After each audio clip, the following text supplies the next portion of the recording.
দর্শক সবাইকে আমন্ত্রণ জানাচ্ছি মার্কেন্টাইল ব্যাংক নিবেদিত আরটিভির মনের কথা অনুষ্ঠানে। আপনাদের সাথে আছি আমি নুসরাত সাবরিন চৌধুরী, পাওয়ার্ড বাই বেনিবুনন। বর্তমানে বিভিন্ন কারণে আত্মহত্যার হার অনেক গুণে বেড়ে গিয়েছে, কিন্তু কেন মানুষ আত্মহত্যার পথ বেছে নেয়? কেন মানুষ আত্মহত্যা করতে গিয়ে নিজেকে আর বাঁচার স্বপ্ন দেখাতে পারে না? আত্মহত্যা করতে চাওয়ার মানুষটি কি ওই সময় সাহায্য চাইতে পারে? এমন অনেক প্রশ্নের সমাধান খুঁজতে মনের কথার আজকের বিষয় নির্ধারণ করা হয়েছে আত্মহত্যা প্রতিরোধ, কিভাবে সাহায্য চাইবেন এবং সাহায্য করবেন। এই বিষয়ে গুরুত্বপূর্ণ আলোচনা করতে স্টুডিওতে আমন্ত্রণ জানিয়েছি একজন স্বনামধন্য বিশেষজ্ঞকে। আমাদের সাথে আছেন খ্যাতনামা মনোরোগ বিশেষজ্ঞ professor doctor Mohammad Wajil Alam Chowdhury, senior consultant, square hospital এবং সাবেক পরিচালক, জাতীয় মানসিক স্বাস্থ্য ইনস্টিটিউট। স্যার আসসালামু আলাইকুম, কেমন আছেন? আসসালাম, ভালো আছি ইনশাআল্লাহ। স্যার অনেক ধন্যবাদ আপনাকে। স্যার আমাদের আজকের অনুষ্ঠানে আবারও দ্বিতীয়বারের মতো পেয়ে আমরা অনেক আনন্দিত। স্যার এই যে আত্মহত্যা নিয়ে যে আমরা কথা বলছি এবং আমরা জানি যে এটা নিয়ে আগে এত কথা হতো না, এখন কিন্তু এটা নিয়ে অনেক কথা হচ্ছে, আত্মহত্যার সংখ্যাও অনেক বেশি বাড়ছে। এই ক্ষেত্রে আত্মহত্যা প্রতিরোধের ক্ষেত্রে এটা নিয়ে আলোচনার গুরুত্ব আসলে কতখানি? ধন্যবাদ তোমাকে সাবরিন। আসলে যে বিষয়টি আত্মহত্যার অত্যন্ত মর্মান্তিক একটি বিষয়, খুব হৃদয় বিদারক একটি বিষয়, কিন্তু একটি জিনিস খুব ইতিবাচক আত্মহত্যা নিয়ে যে আত্মহত্যা প্রতিরোধ করা যায়। আত্মহত্যা একটা প্রতিরোধযোগ্য সমস্যা। আজকে আমাদের মূল আলোচনায় কিন্তু সেটি, এবং সেটি হওয়া উচিত। কিন্তু তুমি যে কথাটা বলছিলে যে কি করে সাহায্য চাইবে বা কি করে আমরা সাহায্য করব, এটি খুব গুরুত্বপূর্ণ কথা। কারণ আত্মহত্যা নিয়ে কিন্তু কথা বলা হতো না। এখানে অনেক স্টিগমা ছিল, কুসংস্কার ছিল, অজ্ঞতা ছিল, যে কারণে হয়তো আত্মহত্যা নিয়ে আলোচনা হতো না। এক ধরনের গোপন ঢাক ঢাক গুড়গুড় ভাব, এরপরও আছে পুলিশের ঝামেলা ইত্যাদি, সব মিলিয়ে কিন্তু বিষয়টা আড়ালে থেকে যেত। ফলে হতো কি, এই যে প্রতিরোধের যে ব্যবস্থা সেটিও আর সেভাবে গড়ে উঠতো না। যাই হোক, বর্তমানে সেই অবস্থার অনেকটা অবসান হয়েছে, উন্নতিও হয়েছে, মানুষ কথা বলছে, আমাদের সাথে কথা বলছে। ফলে আত্মহত্যা প্রতিরোধের ক্ষেত্রটা আস্তে আস্তে উন্মোচিত হচ্ছে এবং অনেকেই এর সাথে জড়িত হচ্ছে। আজকে যদি আমি একটা কথাই বলি, যে এই যে সবচেয়ে যে জিনিসটা অত্যন্ত গুরুত্বপূর্ণ, যে সচেতনতা বৃদ্ধি করা, জানানো, সেটি কিভাবে? সবচেয়ে বড় উপায় হলো মিডিয়া। আজকে আমরা মিডিয়ার সামনেই কিন্তু কথা বলছি, এই জন্য মিডিয়ার ভূমিকা অত্যন্ত গুরুত্বপূর্ণ এইসব বিষয়ে। শুধু আমি আত্মহত্যা বলবো না, যে কোনো মানসিক রোগকে নিয়ে এক ধরনের কুসংস্কার আছে, সেই ক্ষেত্রে মিডিয়ার ভূমিকা অত্যন্ত গুরুত্বপূর্ণ মানুষের সচেতনতা বৃদ্ধির জন্যে। সুতরাং আমার মনে হয় যে প্রতিরোধের বিষয়গুলো এখন একেবারেই পরিবার থেকে শুরু করে কমিউনিটি, রাষ্ট্র, সকলেরই দায়িত্ব আছে। এক একজনের দায়িত্ব এক এক রকম। তবে যে জিনিসটি খুবই গুরুত্বপূর্ণ, সবারই জানা উচিত যে আত্মহত্যা একটি প্রতিরোধযোগ্য সমস্যা। কেন আত্মহত্যা করে, কি কারণে আত্মহত্যা করছি, কীভাবে প্রতিরোধ করা যায়, এগুলো সবই এখন আলোচনার বিষয়ে। আমরা হয়তো একটি পর আস্তে আস্তে নিয়ে আলোচনায় যাব। স্যার সারা বিশ্বে আত্মহত্যার পরিসংখ্যানটা কেমন এবং বাংলাদেশের প্রেক্ষাপটেও এর চিত্রটা, কারণ আমরা জানি শিশু কিশোরদের মধ্যেও আত্মহত্যা এখন অনেক বেশি পরিমাণে বাড়ছে, একটু যদি মানসিক চিত্রটা জানতে চাই। এটি খুব গুরুত্বপূর্ণ একটি বিষয় বা প্রশ্ন, যে আত্মহত্যা পরিমাণটা কীরকম। কারণ একটা বিষয়ে আমরা যখন কাজ করব, একটি বিষয় নিয়ে আমরা যখন কোনো ব্যবস্থা নিতে যাব, ইন্টারভেনশনে যাব, তখন সেই বিষয়ের গুরুত্ব সম্পর্কে বা ম্যাগনিটিউড সম্পর্কে জানা খুবই দরকার।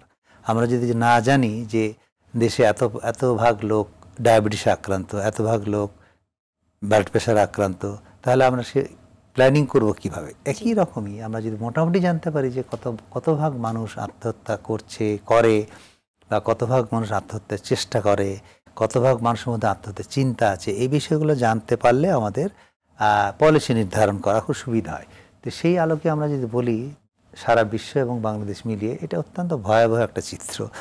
বলা হয় যে প্রতি 40 সেকেন্ডে একজন আত্মহত্যা করে। তার মানে আমরা যতক্ষণ এখানে বসেছি বেশ কিছু আত্মহত্যা সংঘটিত হয়ে গেছে। সারা বিশ্বের যে হিসাবটি দেখা যায়, তাতে প্রায় বছরে 8 থেকে 10 লাখ মানুষ আত্মহত্যা করছে। এবং বাংলাদেশের চিত্র যে খুব ভালো তা নয়, বাংলাদেশে কিন্তু প্রতিদিন 30 জন আত্মহত্যা করে, প্রতিদিন।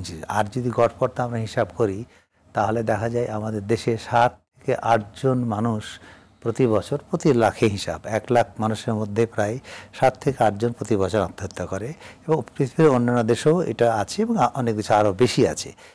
আর যেটা হয় কি, যে এই আত্মহত্যার যে ধরন ইত্যাদি সব মিলিয়ে যদি আমরা বলি, যে এর সাথে প্রতিটি দেশের, প্রতিটি সমাজের, তাদের সংস্কৃতি, অনেক কিছুই জড়িত আছে। এবং তুমি যে কথাটা বলছিলে যে কিশোর কিশোরী, শিশু এদের মধ্যে আত্মহত্যার ঘটনা বেড়ে যাচ্ছে, এটা কিন্তু খুবই একটা আতঙ্কের ব্যাপার। আমরা কিন্তু এই বিষয়টা অনেক জানতাম না যে শিশু কিশোর আত্মহত্যা করতে পারে বা কেন করবে, আমাদের এরকম ধারণা ছিল তাদের আবার কি সমস্যা। কিন্তু এটা নতুন বিষয় নয়, প্রায় আজ থেকে অনেক দিন আগের কথায় দ্বিতীয় বিশ্বযুদ্ধের পরেই কিন্তু এই বিষয়টি শুরু হয়েছে। 1950 সালের দিকে যে জরিপ ছিল তাতে দেখা গেছিল 2 জন শিশু কিশোর আত্মহত্যা করত। এখন সেটা দাঁড়িয়েছে 13-14 জন প্রায়। হ্যাঁ, তো কেন হচ্ছে? এখন দ্বিতীয় বিশ্বযুদ্ধ পরবর্তী সময়ে যে ব্যাপক পরিবর্তন, সামাজিক পরিবর্তন, অর্থনৈতিক পরিবর্তন, ইন্ডাস্ট্রিয়াল ক্ষেত্রে পরিবর্তন, নানা রকমের পরিবর্তন হয়েছে, যাতে করে সবগুলোই কিন্তু আমাদের সামাজিক জীবনে, পারিবারিক জীবনে নানা রকম প্রভাব ফেলেছে। এই যে ইন্ডাস্ট্রিয়ালাইজেশন হয়েছে, কাজের ক্ষেত্র বৃদ্ধি হয়েছে, মানুষের ব্যস্ততা বেড়েছে, নগরায়ন হয়েছে, শিল্পায়ন ইত্যাদি, জনসংখ্যার চাপ, সব মিলিয়ে, এবং সবচেয়ে বড় কথা যেটা আমাদের যেটা খুব অ্যাসেট ছিল একটা, সেটা হলো আমাদের যৌথ পরিবার ব্যবস্থা। এটার বিরাট ভাঙন। এইগুলা করতে গিয়ে হয়েছে কি, ক্রমশ শিশুরা একা হয়ে যাচ্ছে। এখনকার যুগে যদি আমরা চিন্তা করি, শুধু ঢাকা শহরের কথাই যদি আমরা ভাবি, বেশিরভাগ পরিবারে 1-2 জন মানুষ, বাবা মা। এমনও পরিবার আছে দুজনে চাকরি করে, বাসায় একেবারে ছোট শিশু, 10 বছরের বাচ্চা, একটা বা দুটা, সে কোথায় যাবে, সে কি করবে? তখন সে একলা বাসায় থাকতে হয়, এবং এইভাবে সে কিন্তু ক্রমশ একা হয়ে যাচ্ছে। একা হওয়ার ফলে সে কি করবে, কতক্ষণ একা থাকবে? তাকে একটা কিছু বেছে বের করতে হবে। হাতের কাছে এখন টিভি, হাতের কাছে মোবাইল, স্মার্টফোন, সেগুলোর ব্যবহার করে। এবং দুঃখজনক হলো সত্যি, বাবা মা যখন অফিসে বেরিয়ে যায়, ওই বাচ্চারা কান্নাকাটি করে, একা থাকবে কেমন করে। তখন অনেক বাবা মাই কিন্তু বাচ্চার হাতে তুলে দেয় যে ওইটা নিয়ে সারাদিন খেলুক, এক ধরনের ঘুষ দেওয়ার মতো। বাস, ও তখন ওটাতে ডুবে যায়।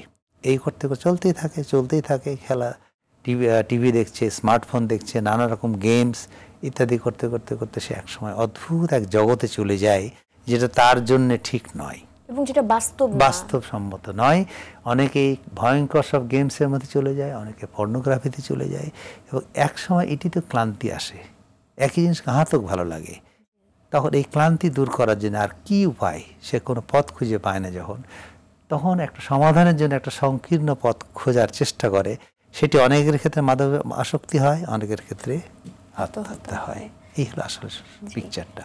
স্যার, এটা আসলে একটা ভয়াবহ নির্মম চিত্র আসলে আমরা দেখতে পাচ্ছি, কারণ স্মার্টফোন বা প্রযুক্তির যে উৎকর্ষতা, আমরা তো এটা আসলে কিছুতে ডিনাই করতে পারি না, বা আমরা এটা থেকে বেরো হতে পারছি না চাইলেও।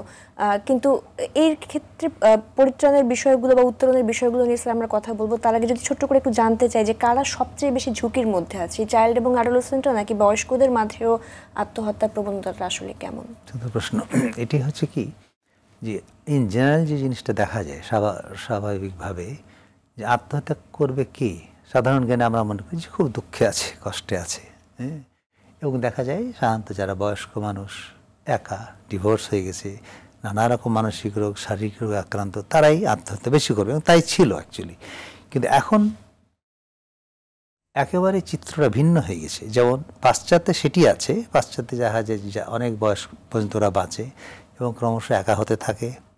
মধ্যবয়সী, বেশি বয়সী, ডিভোর্স ইত্যাদি, এদের মধ্যে ঝুঁকিটা অনেক বেশি। কিন্তু আমাদের দেশে যেটা হচ্ছে আশ্চর্যজনকভাবে, বাংলাদেশ, চীন সহ প্রাচ্যের বেশ কটি দেশে দেখা যাচ্ছে যে একেবারেই অল্প বয়সী তরুণ তরুণী, মা, বিবাহিতা, এদের মধ্যে আত্মহত্যার সংখ্যা প্রচণ্ড রকমের বেড়ে গিয়েছে। সেটির হয়তো কোনো সঙ্গত কারণ আছে, কিন্তু চিত্রটা কিন্তু একেবারে সারা পৃথিবী জুড়ে একই রকম নয়। এবং বলা হয় যে শিশুদের মৃত্যুর দ্বিতীয় প্রধান কারণ হলো আত্মহত্যা। সুতরাং ঝুঁকির মধ্যে যেমন বয়স্করা আছে, প্রবীণরা আছে, একজন মা আছে, একজন বিবাহিত স্ত্রী লোক আছেন, একজন অবিবাহিত নারী, কিশোরী, তরুণী আছেন, শিশু আছেন, কিশোর আছেন, সবাই আছেন। এরপরেও যে বিষয়গুলো আমাদের সামাজিক বিষয় যেগুলো আছে, আমরা বলি যে সামাজিক বিষয়, যেমন সামাজিকভাবে নির্যাতিত হওয়া, তারপর এই বিবাহের পরে, বিবাহের সময় যে যৌতুক প্রথা ইত্যাদি, নানা রকমভাবে উত্ত্যক্ত করা, পারিবারিক সহিংসতা, বিবাহ পূর্ব যে রোমান্টিক রিলেশন থাকে তার থেকে সমস্যা হয়, এবং বিবাহ বহির্ভূত গর্ভধারণ, এগুলো অনেক সমস্যা আছে। এছাড়া নানা রকমের সোশ্যাল যে তত্ত্বগুলো আছে সেগুলো খুব গুরুত্বপূর্ণ। যে বলা হয় যারা খুব ইগোয়েস্টিক, খুব আত্মকেন্দ্রিক, তাদের মধ্যে আশঙ্কার ঝুঁকি, আত্মহত্যার ঝুঁকি বেশি। যারা পরার্থবাদ, অন্যের জন্য কাজ করে, তাদের জন্য বেশি। যারা হয়তো ফ্যাটালিস্টিক, যারা অদৃষ্টবাদী, তাদের জন্য আত্মহত্যার ঝুঁকি বেশি। এরকম নানা ধরনের মানুষ আছে যাদের মধ্যে আত্মহত্যার ঝুঁকিটা একটু বেশি। সেই জন্য আমাদের এই ঝুঁকিপূর্ণ মানুষগুলোকে আসলে শনাক্ত করা অত্যন্ত জরুরি বিষয় আসলে। স্যার, এই ক্ষেত্রে যদি একটু বলি যে পারিবারিক পরিবেশটা আসলে কেমন হওয়া উচিত একটা শিশুর মানসিক বিকাশের ক্ষেত্রে? কারণ আমরা অনেক সময় সবাই আমরা জেনে থাকি বা বলে যে ও আসলে খাপ খাইয়ে দিতে পারছে না পরিবেশটা থেকে, এবং যার কারণে হচ্ছে সে এই ডিসিশনটা নিতে আসলে বাধ্য হলো। এই যে কোপিং একটা স্কিল বা তার একটা সামাজিক দক্ষতার জায়গাটাও বৃদ্ধি করা, এটা আসলে কতটা গুরুত্বপূর্ণ? এটা অত্যন্ত গুরুত্বপূর্ণ বিষয়। আমরা এখন শুধু শিশু কিশোরদের ক্ষেত্রে বলবো না, অভিভাবকরাও জানি, অভিভাবক এইটি প্র্যাকটিস করে থাকি যে আমরা ব্যর্থতাকে আর মানতে পারি না। কোনো ব্যর্থতায় মানা যাবে না। শিশু কিশোর আমার যারা স্কুলে পড়ে ছেলে মেয়ে, তাদেরকে জিপিএ 5 গোল্ডেন ইত্যাদি ইত্যাদি হতেই হবে। একটা হর্স রেসের দিকে আমরা ফেলে কাজে কোনো কারণে যদি রেজাল্ট একটু খারাপ হয়, শিশুও যেমন মানতে পারে না, তাকে শেখানো হয়নি। তার রেজিলিয়েন্স বা তার খাপ খাওয়ানোর যে ব্যাপারটা, এটা শেখানো হয়নি। কিংবা ব্যর্থ হতে পারে, এই ব্যর্থতা মেনে নেওয়ার কৌশল থেকে শেখানো হয়নি, যার ফলে হয় কি সে ব্যর্থতা মেনে নিতে পারে না। কারণ সে তো গার্জেনকেও দেখছে একই রকমই প্রায়। সুতরাং শিক্ষাটা কিন্তু পরিবার থেকেই হওয়া উচিত। পরিবারের কৌশলটা, পরিবারের পরিবেশটা এইরকমই হবে যাতে শিশু একেবারে খোলা মনে সে পড়াশোনা করবে, সে পড়াশোনাটাকে এনজয় করবে, উপভোগ করবে। আর যদি এমন হয় যে সে সারা দিন রাত পড়াশোনা নিয়ে এমন টেনশনে থাকে যে স্কুলে যে তার কী হবে যদি ঠিকমতো পড়ে না যায়, এই টেনশন থেকেই কিন্তু বাচ্চারা আস্তে আস্তে কিন্তু পড়া বিমুখ হয়, পড়ার প্রতি আগ্রহ বাড়ে না, পড়া বিমুখ হয়। সেটা শিক্ষাটা পরিবারেই হতে হবে, যে শিক্ষার পরিবেশটা যাতে এমন হয় যে বাচ্চা শিক্ষাটাকে এনজয় করে, বাবা মা শিক্ষার সাথে সাথে বাচ্চাদের সাথে খেলাধুলা করবে, তার সাথে গল্পগুজব করবে, এবং যাতে করে সে শিক্ষাটাকে এনজয় করতে পারে। ঠিক উল্টোটা হচ্ছে বলেই কিন্তু পরিবার থেকেই সমস্যাটা হয়ে যাচ্ছে। বিশ্ব স্বাস্থ্য সংস্থা বলছে যে পরিবারের সদস্যদের মধ্যে নিজেদের মধ্যে বন্ধুত্ব আছে, সহমর্মিতা আছে, ভালোবাসা আছে, সেই পরিবারের বাচ্চারা বড় হয়ে তাদের মধ্যে মাদকাসক্তি, আত্মহত্যা, মানসিক সমস্যা অনেক কম। এটা একেবারে গবেষণার বিষয়। শুধু দেখা যায় পরিবারের যে ভূমিকাটা, এটা অত্যন্ত গুরুত্বপূর্ণ। এরপরেও নিঃসন্দেহে সোসাইটির ভূমিকা আছে, রাষ্ট্রের ভূমিকা তো আছে, শিক্ষা প্রতিষ্ঠানের ভূমিকা অত্যন্ত গুরুত্বপূর্ণ, টিচারদের ভূমিকা খুবই গুরুত্বপূর্ণ। তো সব মিলিয়ে আমরা বলবো যে বাচ্চাদের মন মানসিকতা আমাদেরকে তৈরি করতে হবে সেইভাবে যেন সে ব্যর্থতা মেনে নিতে শিখে, এবং সে খুব এনজয় করতে পারে, পড়াশোনাটা এনজয় করতে পারে। ফলে হবে কি, এবং এর জন্য তার প্রয়োজনীয় যে বিকল্প ব্যবস্থা, অর্থাৎ তার খেলাধুলার ব্যবস্থা করা, তার বিনোদনের ব্যবস্থা করা, এগুলো কিন্তু অত্যন্ত গুরুত্বপূর্ণ বিষয়। স্যার, আমরা একটু জানতে চাই যে শিশু কিশোর বা বয়স্ক একজন অ্যাডাল্ট মানুষের মাঝেও, প্রাপ্তবয়স্ক মানুষের মাঝেও কি ধরনের ওয়ার্নিং সাইনগুলো দেখলে আসলে আমরা বুঝতে পারবো তার মধ্যে আত্মহত্যার প্রবণতা রয়েছে? এটি খুব সুন্দর প্রশ্ন। আমরা যখন প্রতিরোধের কথা বলি তখন কিন্তু প্রথমেই ওয়ার্নিং সাইনের কথা আসে। আমরা যদি ওয়ার্নিং সাইনগুলো বা সতর্ক সংকেতগুলো বুঝতে পারি, তাহলে কিন্তু এর প্রতিরোধের জন্য কিন্তু প্রথম পদক্ষেপ। যেমন আমার একটা শিশু, একটা কিশোর দেখা গেলো খুব চঞ্চল, চমৎকার, হাসি খুশি, প্রাণবন্ত একটি ছেলে, হঠাৎ করে সে নিজেকে গুটিয়ে নিচ্ছে, তার কথাবার্তা কমে যাচ্ছে, তার খাওয়া দাওয়া কমে যাচ্ছে বা খাওয়ার পরিবর্তন, তার ঘুমের যে সিস্টেম ছিল, ঘুমের যে সাইকেলটা ছিল সেটি পরিবর্তন হয়ে যাচ্ছে, তার কথাবার্তার মধ্যে খিটমিটে রাগ মেজাজ ইত্যাদি হচ্ছে, সে অকারণে রেগে যাচ্ছে, সে একটু বেপরোয়া হয়ে যাচ্ছে, এবং দেখা গেল তার পড়াশোনা থেকে শুরু করে সব বিষয়ে আগের চাইতে ক্রমশ খারাপ হচ্ছে, তার পরিবারের সদস্যদের সাথে তার আচরণ খারাপ হচ্ছে, এবং তার রেজাল্ট খারাপ হচ্ছে, এবং দেখা যাচ্ছে সে হয়তো কারণে অকারণে পরোক্ষভাবে বা প্রত্যক্ষভাবে সুইসাইড সম্পর্কে কথা বলছে। অর্থাৎ বলতে পারে যে আমার ভালো লাগে না, এই জীবনে বেঁচে থেকে লাভ কী করলাম, কিংবা এমন অনুভব সে হয়তো বলবে যে আমি মনে হচ্ছে আমি ট্র্যাপড হয়ে যাচ্ছি, আমি একটা অদ্ভুত জায়গায় পড়ে গেছি, সেখান থেকে বেরিয়ে আসতে পারছি না, ইত্যাদি নানা রকমের সমস্যা হতে পারে। এবং অনেকের মধ্যে দেখা যায় এই যে এক ধরনের হতাশা বা এক ধরনের বিষণ্ণতা আস্তে আস্তে তাকে ঘিরে ধরে, অনেকেই মাদকাসক্ত হয়ে যায়। এবং এই যে সাইনগুলা নিঃসন্দেহে চোখে পড়ার মতো। একটা প্রাণবন্ত ছেলে বা মেয়ে যদি হঠাৎ করে এরকম সিমটম দেখা দেয়, তাহলে অবশ্যই গার্জেনদেরকে ভাবতে হবে এটি বোধহয় ওয়ার্নিং সাইন। শুধু এই বিষয়গুলো নিয়ে গার্জেনদেরকে একটু চিন্তাভাবনা করতে হবে, এবং অবশ্যই তখন তাকে একজন বিশেষজ্ঞ পরামর্শ নেওয়া উচিত বা তার বিষয়ে একটু সতর্ক হওয়া উচিত। একদমই তাই স্যার। এই ক্ষেত্রে সেলফ হার্ম এটার সাথে কিন্তু আত্মহত্যার একটা যোগাযোগ আমরা সবসময়ই আমরা জানি, এবং যারা এইখান থেকে কি আসলে কখনো আত্মহত্যা সংঘটিত হতে পারে, নাকি আবার সেলফ হার্ম শুধুমাত্র একটা আলাদা কোনো মানসিক রোগের জায়গা থেকে আসলে আমরা কনসিডার করব? অবশ্যই হতে পারে। এই যে আমি যেটা বললাম যে আজকাল কিন্তু ডিপ্রেশন আমরা যদিও বলে থাকি যে আত্মহত্যার প্রধান কারণ, অন্যতম প্রধান কারণ হলো ডিপ্রেসিভ ডিসঅর্ডার বা বিষণ্ণতা। শিশুদের বিষণ্ণতা হয় না এরকম একটা ভুল ধারণা আমাদের মধ্যে আছে। কিশোরদের বিষণ্ণতা হয় না, একেবারে ভুল ধারণা। অনেক শিশু কিশোরের মধ্যে বিষণ্ণতা হয় এবং আত্মহত্যা হয়। এবং স্যার আমরা শিশুদেরকে এখন প্রায় বলতে শুনি যে কিছু ভালো লাগছে না, ভালো লাগে না, বোর হয়ে যাচ্ছে। সে কি করবে না করে বুঝতে পারছে না, বোর হয়ে যাচ্ছে। আমি তো আগেই বললাম যে একটা সংকীর্ণ পথে তখন তারা সমাধান খোঁজে, সেটা ড্রাগ এডিকশন হতে পারে, আত্মহত্যা হতে পারে। সুতরাং শিশুদের ক্ষেত্রে যে আত্মহত্যা হবে এতে কোনোই ভুল নেই। কাজে আমাদেরকে এটিও মাথায় রাখতে হবে যে সে আত্মহত্যা করতে পারে এরকম সিচুয়েশন থেকে। সেলফ হার্ম থেকেও আসলে আত্মহত্যা, সেলফ হার্ম প্রাথমিক অবস্থায় হতে পারে। এবং বলাই আছে যারা সেলফ হার্ম করে বা আত্মহত্যার চেষ্টা করে তারাই সবচেয়ে বেশি আত্মহত্যার ঝুঁকিতে আছে, শিশু হোক, কিশোর হোক, প্রাপ্তবয়স্ক হোক। সুতরাং আমরা এই বিষয়গুলো নিয়ে আরো শুনবো ছোট্ট একটা বিরতির পর। আচ্ছা, ধন্যবাদ। দর্শক, মার্কেন্টাইল ব্যাংক নিবেদিত আরটিভির মনের কথা অনুষ্ঠান থেকে এই মুহূর্তে নিয়ে নিচ্ছি ছোট্ট একটি বিরতি, পাওয়ার্ড বাই বেনেবুনন। বিরতির পর আমরা আরো গুরুত্বপূর্ণ আলোচনা শুনবো, আমাদের সাথেই থাকুন।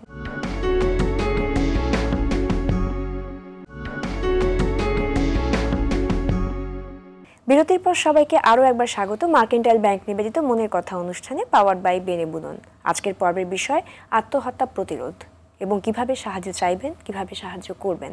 আমাদের সাথে আছেন খ্যাতনামা মনোরোগ বিশেষজ্ঞ professor doctor Mohammad Wazir Alam Chowdhury sir. Sir, এই যে আমরা বলি একটা কথা সবসময় শুনি যে একাডেমিক স্ট্রেস বা যে শিক্ষা প্রতিষ্ঠান থেকে এই বিষয়গুলো বা শিক্ষার জায়গা থেকেই আসলো, যে এটা কি শুধুমাত্র দেশের প্রচলিত শিক্ষা ব্যবস্থা থেকে তৈরি এই মানসিক চাপ, নাকি মানসিক স্বাস্থ্য নিয়ে অবহেলা, এবং একটু আগে স্যার বলছিলেন যে সামাজিক ও সাংস্কৃতিক যে যোগাযোগের মধ্যে যে ভারসাম্যহীনতা, সেখান থেকেও যে এই বিষয়গুলো আসলে চলে আসছে? সবগুলো আছে, কিন্তু বিষয় কিন্তু মাল্টিফ্যাক্টোরিয়াল ব্যাপার একেবারে। আমরা যদি বলি যে শিক্ষা যে ব্যবস্থা, যে কারিকুলাম ইত্যাদি অনেক দিন থেকে যদি আমরা চিন্তা করে দেখি, এটা তো পরিবর্তন হওয়া খুবই দরকার ছিল, হয়েছে অনেক কিছু। এমন এক সময় ছিল আমরা যখন স্কুলে পড়তাম অপ্রয়োজনীয় কিছু বিষয় পড়া হতো, যেটা যার দরকার নেই। আবার এও ছিল যখন আসলে পড়াশোনা শুরু হয়েছিল অনেক আগে, আমাদের দেশের প্রেক্ষাপটে আমরা যদি বলি, যখন গত শতাব্দীর প্রথম দিকে শিক্ষাক্রম এরকম ছিল যে সায়েন্স, আর্টস, কমার্স বলে কিছু ছিল না। হ্যাঁ, যে বিজ্ঞান পড়ছে সে ইতিহাসও পড়ছে, সে ভূগোলও পড়ছে, সাহিত্য সবই পড়ছে, এবং অনার্স লেভেল এরকম ছিল। এগুলো কিন্তু ইভলিউশন, একটা বিবর্তনের মাঝে এগুলো পরিবর্তন হয়েছে, হতেই হবে।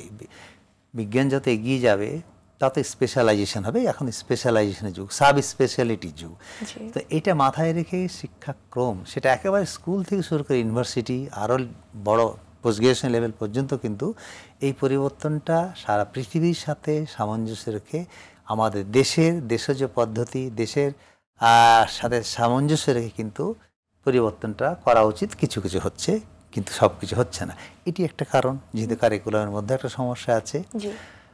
আর পরিবেশ, শিক্ষা কেন্দ্রের যে পরিবেশ, স্কুল, কলেজ, ইউনিভার্সিটির যে পরিবেশ, সেটা আমরা জানি। কিছুদিন আগেও আমরা দেখলাম বিরাট সব ঘটনা ঘটে গেছে। সেখানেও দেখা যায় যে স্কুল বা ইউনিভার্সিটির পরিবেশ কি ভয়াবহ আকার ধারণ করেছিল। সেগুলোরও সংস্কার দরকার আছে। সব মিলিয়ে কারিকুলামের যেমন প্রয়োজন আছে সংস্কারের, পরিবেশের সংস্কারের প্রয়োজন আছে, পাঠদানের পদ্ধতি এবং শিক্ষার সাথে সাথে অন্যান্য উপকরণ, অন্যান্য বিষয়গুলো যেগুলো ব্যাপক অর্থে কিন্তু শিক্ষারই অংশ। খেলাধুলা কিন্তু শিক্ষার অংশ, সংস্কৃতিও কিন্তু শিক্ষার অংশ। সব কিছু মিলিয়ে কিন্তু পরিবর্তনটা। কাজে এই যদি আমি আবার সেই একই কথায় হোলিস্টিক অ্যাপ্রোচ নিয়ে আমাদেরকে যদি এগোতে পারি, তাহলে কিন্তু এই বিষয়গুলো, আত্মহত্যা বলেন, ডিপ্রেশন বলেন, বা অন্যান্য মানসিক সমস্যাগুলো কিন্তু অনেকখানি কমে আসবে। এবং সেই শিশু বা সেই কিশোর বা সেই যুবক প্রকৃতপক্ষে একজন শিক্ষিত মানুষই বড় হয়। একদমই তাই স্যার। শিক্ষা মানে আসলে শুধুমাত্র পুঁথিগত বিদ্যা না, এটা আমরা চাই একটা মানবিক গুণাবলী সম্পন্ন মানুষই বড় হয়ে উঠুক, এটাই বড় চাওয়া আর কি, সবচেয়ে বড় চাওয়া। স্যার, আত্মহত্যা প্রতিরোধে দেশের সরকারি উদ্যোগে কি কি কার্যক্রম আসলে পরিচালনা করা হচ্ছে, এবং দেশের বাইরে পশ্চিমা বিশ্বের কি আত্মহত্যা প্রতিরোধে ওখানে সাথে যদি আমি আমাদের দেশের তুলনাটা করি, সেই ক্ষেত্রে আসলে কোন জায়গাগুলোতে ফাইন্ডিংসগুলো যদি একটু বলেন। আত্মহত্যা প্রতিরোধের বিষয়টি কিন্তু একেবারেই শুধু পারিবারিক তা নয়, পারিবারিক বা আমাদের যে সামাজিক বা কমিউনিটি যে বিষয়গুলো আছে সেখানে যেমন গুরুত্ব আছে, সেখানে তাদেরও যেমন ভূমিকা আছে। আজকাল আমরা দেখি, যেটা বললাম, যে পরিবার যদি একটু একটু যদি কোঅপারেটিভ হয়, বাচ্চাদের বিষয়ে খেয়াল করে, অনেক কমিউনিটিতে আগে ছিল খেলার মাঠ ছিল, খেলার চর্চা ছিল, সাংস্কৃতিক প্রোগ্রাম হতো, অনেক কিছু হতো, এগুলো কিন্তু দারুণ রিক্রিয়েশনের ব্যাপার ছিল। এই প্রতিযোগিতাগুলো কিন্তু খুব সুস্থ প্রতিযোগিতা ছিল, যার ফলে বাচ্চা অন্য কিছু ভাবতো না। কিন্তু দুঃখের বিষয়, বিজ্ঞান এগিয়ে যাওয়ার ফলে হয়েছে কি, ভালো তো হয়েছে, মন্দ যে কম হয়েছে তা কিন্তু নয়। হ্যাঁ, আজকে স্মার্টফোন হাতে নিয়ে অনেক সুবিধা হচ্ছে, এ নিয়ে ব্যবসা হচ্ছে, বাণিজ্য হচ্ছে, পৃথিবীর সাথে যোগাযোগ খুব নিবিড় হয়েছে, আমরা এই মিডিয়াতে বসে খুব সহজেই কাজ করতে পারছি। যখন এটা বাচ্চার হাতে চলে যায়, যে বাচ্চা বোঝানোর পরিণতি, সে কিন্তু বিপদগ্রস্ত হচ্ছে। সুতরাং এটি একটা বিষয় যে বিদেশেও কিন্তু এটা আছে, বাইরেও কিন্তু প্রতিরোধ করতেছে, এগুলো এই সব প্রতিরোধের মানে প্রতিবন্ধকতার সম্মুখীন হচ্ছে। আমাদের দেশে কিন্তু মানসিক রোগ কিংবা সুইসাইড নিয়েও কিন্তু কাজ হচ্ছে, সরকারি পর্যায়ে কাজ হচ্ছে, অর্থাৎ প্রতিরোধ বিষয়ে কাজ হচ্ছে, কিভাবে আমরা মানসিক রোগ। সেই জন্যে যেটা আমাদের প্রথম বিষয় হচ্ছে অ্যাওয়ারনেস বৃদ্ধি করা, এবং অ্যাওয়ারনেসের সাথে সাথে স্টিগমা কমানো, কুসংস্কার কমানো, জনবল বৃদ্ধি করা, ওষুধের সহজলভ্যতা, সাইকোথেরাপি সহজলভ্যতা, এই বিষয়গুলো নিয়ে কাজ হচ্ছে। মোটামুটি অনেক কাজে এগিয়েছে। আশা করছি এগুলো একটু সময় সাপেক্ষ ব্যাপার, কারণ আপনারা জানেন আমাদের 18 কোটি দেশের মানুষের জন্য প্রায় মোটে 400 মতো সাইকিয়াট্রিস্ট, সাইকোলজিস্টের সংখ্যা আরও কম, বলার মতো না। তো এই বিষয়গুলো তো প্রয়োজন। আর এর সাথে সাথে আমরা যদি মোটামুটিভাবে অ্যাওয়ারনেস বাড়াতে পারি, মানুষের সচেতনতা বৃদ্ধি করতে পারি, তাহলে যে বিষয়টা হবে, আমরা দেখে আসছি যে এখনও কিন্তু বাংলাদেশে যে পরিমাণ চিকিৎসার ব্যবস্থা আছে, আমাদের দেশের মানুষ কিন্তু সেটুকু নেয় না, যেটাকে আমরা বলি ট্রিটমেন্ট গ্যাপ। মানসিক স্বাস্থ্যের ক্ষেত্রে ট্রিটমেন্ট গ্যাপ বিপুল, শুধু আমাদের দেশে না, হ্যাঁ 80-90% ট্রিটমেন্ট গ্যাপ।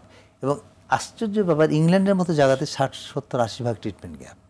এই অ্যাওয়ারনেসটা অত্যন্ত গুরুত্বপূর্ণ। তাহলে হবে কি, মানুষ যেটুকু ব্যবস্থা আছে সেটুকু যদি ব্যবহার করতে পারে তাহলে অনেকখানি। সুতরাং হচ্ছে না যেহেতু অ্যাওয়ারনেস নাই, কাজে আমাদের প্রথম পদক্ষেপ হবে এই প্রতিরোধের ক্ষেত্রে অ্যাওয়ারনেস বৃদ্ধি করা। এই জন্য আমরা যেটা করছি, সরকারিভাবে করা হচ্ছে, যে রাতারাতিতে আমরা মনোরোগ বিশেষজ্ঞ কিংবা ক্লিনিক্যাল সাইকোলজিস্ট বা কাউন্সিলর তৈরি করতে পারবো না, আমাদেরকে ট্রেনিংয়ের ব্যবস্থা করতে হবে। লম্বা কোর্স করা চাইতে যদি আমরা ছোটো ছোটো ট্রেনিং করতে পারি, first aid psychological first aid ইত্যাদি করতে পারি, আসলে তো কোনো প্রশিক্ষণের তো কোনো বিকল্প হয় না। তো আমরা এই প্রকল্পগুলো নিয়েছে, গভর্নমেন্ট হাতে নিয়েছে, কাজ হচ্ছে, এবং এগুলো করতে যদি আমরা মোটামুটি একটা রেশিও ঠিক করতে পারি, মানে যেমন আজকাল 18% প্রায় শিশু কিশোর মানসিক রোগে আক্রান্ত, প্রায় 2.5 কোটি 3 কোটি মানুষ প্রাপ্ত যারা মানসিক রোগে আক্রান্ত, এই যে বিরাট সংখ্যক মানুষ, এদের সাথে যেটা মোটামুটি একটা সম্মানজনক রেশিও তৈরি করতে পারি কেয়ার গিভারদের, তাহলে কিন্তু অনেকটা এগিয়ে যায়। তো সেই উপরে কাজ হচ্ছে, তবে আরও কাজ করতে হবে, অনেক কাজ বাকি আছে। এইভাবে কিন্তু কাজ হচ্ছে। যে আমাদের যে প্রতিবন্ধকতাগুলো আরও আছে, যেমন বাজেট, অত্যন্ত গুরুত্বপূর্ণ বিষয়। স্বাস্থ্য খাতে মেন্টাল হেলথে বাজেট 1%-ও কম, একদম 1%-ও কম। সুতরাং এইটা একটা অত্যন্ত গুরুত্বপূর্ণ বিষয়, আমাদের বাজেট বাড়াতে হবে। আর যেটা বললাম যে সচেতনতা বৃদ্ধিগুলো তো আছেই, তখন একটা অন্য ক্ষেত্রে, অর্থাৎ অন্যান্য রোগের ক্ষেত্রে কাজ করা যতটা সহজ, মানসিক রোগের ক্ষেত্রে কাজ করা ততটাই কঠিন। এখানে প্রথমেই সেই বাধাগুলো চলে আসে, অর্থাৎ স্টিগমার বাধাটা আসে, সচেতনতার বাধা আসে, আর বাজেট তো আছেই। স্যার, স্টিগমার ক্ষেত্রে যদি একটু বলি, যে ডিক্রিমিনালাইজেশন আমরা বলছি, যে আত্মহত্যা প্রতিরোধের ক্ষেত্রে কিন্তু এটা অনেক বড় একটা অন্তরায়। কারণ স্বাভাবিকভাবে আমরা একজন মানুষ যখন অ্যাটেম্প্ট করছে, তাকে আমরা কোনো জায়গায় মানে ইনিশিয়ালি তার যে ট্রিটমেন্টটা দরকার সেটা আমরা তাকে দিতে পারছি না, পুলিশে অনেক বাধার সম্মুখীন হতে হচ্ছে। তো স্যার, এই ডিক্রিমিনালাইজেশনটা আসলে কতটুকু গুরুত্বপূর্ণ, এই বিষয়টা নিয়ে আসলে কতটুকু কাজ করা দরকার? হ্যাঁ, যেটা আমরা প্রথমেই বলেছি, তুমি নিজে বলছিলে প্রথমেই, যে সুইসাইড নিয়ে কথা হয় না, কথা না হওয়ার এটি একটা কারণ, যেখানে পুলিশি হ্যাপা আছে, ঝামেলা আছে। আর ডিক্রিমিনালাইজেশন না করে আমরা ক্রিমিনালাইজেশন করছি। যে আত্মহত্যা করছে সেও ক্রিমিনাল, যে প্ররোচিত করছে সে তো বটেই। এইটি আমরা সবসময় বলি যে অবশ্যই এটির একটা মারাত্মক নেতিবাচক প্রভাব আছে। একজন মানুষ কেন আত্মহত্যা করে, যে কথাটা আর আগে আমার বলা দরকার ছিল, যে বলা হয় যে আত্মহত্যা যারা করে তারা কোনো নোট দেয় না, অনেকেই নোট লেখে, অনেকেই লেখে না। কিন্তু একটা জিনিস সত্য, বেশিরভাগ দেখা গেছে যিনি আত্মহত্যা করেন তিনি কিন্তু বাঁচতে চান। একদমই তাই। পরোক্ষভাবে প্রত্যক্ষভাবে যতগুলা স্টাডি হয়েছে, রিসার্চ হয়েছে, দেখা যায় যিনি আত্মহত্যা করতে চান তিনি শেষ মুহূর্ত পর্যন্ত বাঁচতে চান, চায়, কোনো না কোনো ইশারা থাকে, কোনো না কোনো ইঙ্গিত থাকে, সাহায্য চাই। সুতরাং আমরা যদি ডিক্রিমিনেশনের কথাটা চিন্তা করি তাহলে তো এটা ভয়ঙ্কর একটা ব্যাপার। বরং আমরা যদি এটাকে মানবিকভাবে সমাধান করতে পারি বিষয়টাই, তাহলে কিন্তু এই মানুষগুলা যারা আত্মহত্যার জন্য চিন্তা করেন বা কষ্ট পান, তারাও কিন্তু অনেকটা স্বাচ্ছন্দ্য বোধ করবেন বলতে যে আমার মধ্যে এরকম চিন্তা আসছে। যাদের অনেকেই ভয় বলে না যে আমি এটা বলবো, এটা আমার পুলিশে ধরে নিয়ে যাবে, আমার বাড়ি থেকে আমি নিগৃহীত হব, বাড়ি থেকে আমাকে শাসন করবে, এবং তাই হয়। কেউ যদি বলে দেয় আজকে বাড়িতে যে আমার ভালো লাগছে না, আমার বাঁচতে ইচ্ছা করছে না, তাহলে প্রথম প্রতিক্রিয়া কি হবে? পরিবারের সদস্যদের বকাবকি শুরু করবে, রাগারাগি শুরু করবে, মারধর শুরু করবে, ইত্যাদি ইত্যাদি। কখনোই সহানুভূতির চোখে নেবে না, খুব কম। মানুষ নানা কারণে বিপর্যস্ত হতে পারে, তাই না? যেমন পারিবারিক কারণ হতে পারে, আর্থিক কারণ হতে পারে, সামাজিক কারণ হতে পারে, রোগের কারণ হতে পারে। কিন্তু মানুষ যখন মানসিক কারণে বিপর্যস্ত হয়, এর চেয়ে বোধহয় আর কষ্টের কিছু নাই। সুতরাং আমরা যদি কাউকে বুঝতে পারি যে ইনি মানসিকভাবে বিপর্যস্ত, তখন কিন্তু তার জন্য আমাদের সহানুভূতি অন্যরকম হবে। এবং স্যার এটা আমরা কিন্তু দেখি যে বন্ধু বান্ধবের সঙ্গে যদি শেয়ার করে যে আমার আত্মহত্যা প্রবণ, বন্ধু কিন্তু তাকে এড়িয়ে চলছে, কারণ আমি কোন ঝামেলায় পড়ি, আবার ঝামেলায় পড়ি, কিংবা একেবারে একটা বাজে প্রতিক্রিয়া দেখায়। কিন্তু যেটি আমাদের করতে হবে, যদি কেউ এরকম প্রকাশ করে কোনো না কোনোভাবে, এটা ভালো কথা, একটা ভালো লক্ষণ যে ও তার মনের কষ্টের কথা প্রকাশ করেছে, তখন প্রকৃত বন্ধু যদি হয়, প্রকৃত শুভাকাঙ্ক্ষী হয়, তাহলে তাকে এটা মন দিয়ে শুনতে হবে এবং তাকে এটা লিটারে নিতে হবে, দায়িত্ব নিতে হবে যে তোমার এরকম হচ্ছে, ওকে ওকে তুমি বলো, ঠিক আছে। উনি তখন যেটি করবেন, উনিকে যতটা সহানুভূতিশীল হওয়া উচিত হবেন, প্রয়োজন হলে উনি তার গার্জিয়ানকে অভিহিত করবেন, কিংবা উনি একজন চিকিৎসকের পরামর্শ নেবেন। অর্থাৎ দায়িত্বের সাথে জিনিসটা নিতে হবে। আর কিন্তু যদি আমি কথায় কথা বলি, আদূর এটা কিছু না, চল এক কাপ চা খাই, এটা ঠিক হয়ে যাবে, চলো কিন্তু এটি ভয়ঙ্কর একটা ভুল আমাদের মধ্যে। হ্যাঁ, এই হচ্ছে আসলে বিষয়টা। জি স্যার, আমরা জানি যে আত্মহত্যার বিভিন্ন কারণের মধ্যে মানসিক রোগ একটা বিশাল জায়গা জুড়ে আছে। কোন কোন মানসিক রোগ থেকে আসলে আত্মহত্যার প্রবণতাও আসতে পারে? সুন্দর প্রশ্ন। যে সামগ্রিকভাবে আত্মহত্যার যদি আমরা কারণগুলো দেখতে যাই, তাহলে দেখা যাচ্ছে প্রায় 60-70% কারণই হচ্ছে মানসিক রোগের কারণে। যেমন প্রথম হচ্ছে বিষণ্ণতা বা ডিপ্রেসিভ ডিসঅর্ডার, দ্বিতীয় যেমন schizophrenia, drug addiction, personality disorder, ব্যক্তিত্বের সমস্যা ইত্যাদি, পিটিএসডি ইত্যাদি নানা রকম মানসিক সমস্যা আছে, যেগুলো কিন্তু পরোক্ষভাবে বা প্রত্যক্ষভাবে আত্মহত্যার কারণ। তার মধ্যে বিষণ্ণতা নিঃসন্দেহে অন্যতম কারণ। সুতরাং মানসিক রোগ যখন আমরা চিকিৎসা করব, তখন অবশ্যই আমরা যখন একজন মানসিক রোগের চিকিৎসা করতে যাই, আমরা যদি কোনো কারণে বুঝতে পারি ইনার মধ্যে ডিপ্রেশন আছে বা বিষণ্ণতা আছে, তাহলে অবশ্যই আমাকে তাকে বিশেষ গুরুত্ব দিয়ে তার হিস্ট্রিটা নিতে হবে এবং আমাদেরকে কথায় বার্তায় হিস্ট্রি নেওয়ার ক্ষেত্রে একটু সজাগ থাকতে হবে এবং চেষ্টা করে দেখতে হবে যে তার মধ্যে সত্যিকার মানসিক, তার মধ্যে কোনো আত্মহত্যার চিন্তা কাজ করছে কিনা। যদি হ্যাঁ আমরা দেখেছি হ্যাঁ তার মধ্যে মানসিক রোগের চিন্তা আছে, আত্মহত্যার চিন্তা আছে, সে রোগী স্বীকার করছে হ্যাঁ আমার মাঝে মাঝে মনে হয় যে আত্মহত্যা করে ফেলতে বলে বাঁচতাম, ভালো লাগছে না, তখন আমাদেরকে আর একটু গভীরে যেতে হবে, বলতে হবে আপনি কি কখনো আত্মহত্যার চেষ্টা করেছেন? যদি রোগী স্বীকার করে, তখন টোটাল পিকচারটাই পাল্টে গেল। তখন আমাকে ভাবতে হবে যে এই লোকটা মারাত্মক রকম ঝুঁকির মধ্যে আছে, সুতরাং আমাকে তার চিকিৎসা, তার কাউন্সেলিং, তার পারিবারিক সব কিছু বিষয়গুলো নিয়ে আমাদেরকে গভীরভাবে চিন্তা করতে হবে এবং তাকে ডেফিনেটলি দ্রুত সময়ের মধ্যে চিকিৎসা শুরু করে দিতে হবে।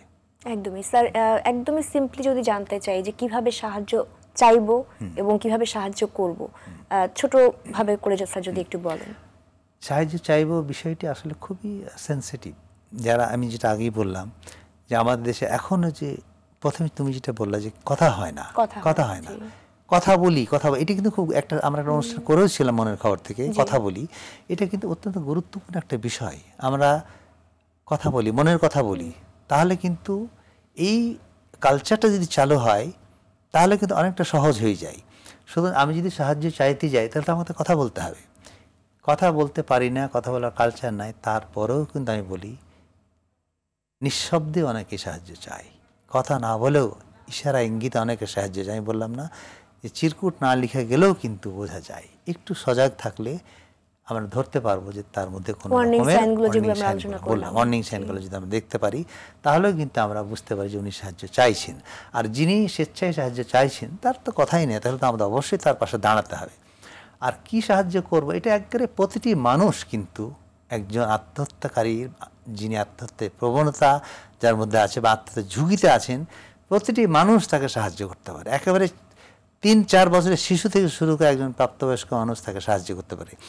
সবাই, আমি শিশুর কথা বলি তাহলে এক্সাম্পলটা সঠিক হবে, যে একজন প্রাপ্তবয়স্ক মানুষ তো বলতেই পারে, তার অনেক বুদ্ধি ইত্যাদি, তাকে হাসপাতালে নিতে পারে।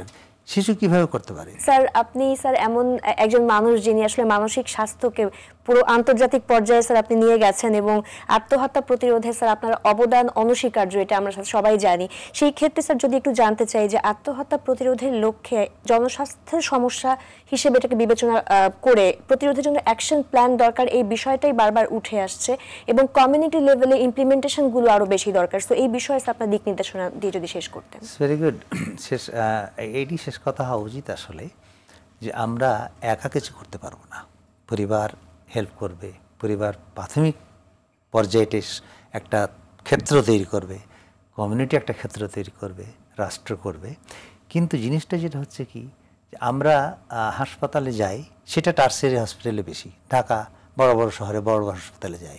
সেকেন্ডারি হসপিটালগুলো আছে, সেকেন্ডারি যে লেভেল আছে অর্থাৎ ডিস্ট্রিক্ট লেভেলে, এবং প্রাইমারি লেভেল যেটি গ্রামে গঞ্জে, যদি প্রাইমারি লেভেলে আমরা কাজ করতে পারতাম তাহলে কিন্তু এই ঝামেলাগুলো হতো না। তো আমাদের সাধারণ মানুষ বেশিরভাগই তো প্রাইমারি লেভেলেই থাকে, চিকিৎসাটা তো ওখানেই শুরু হওয়া উচিত।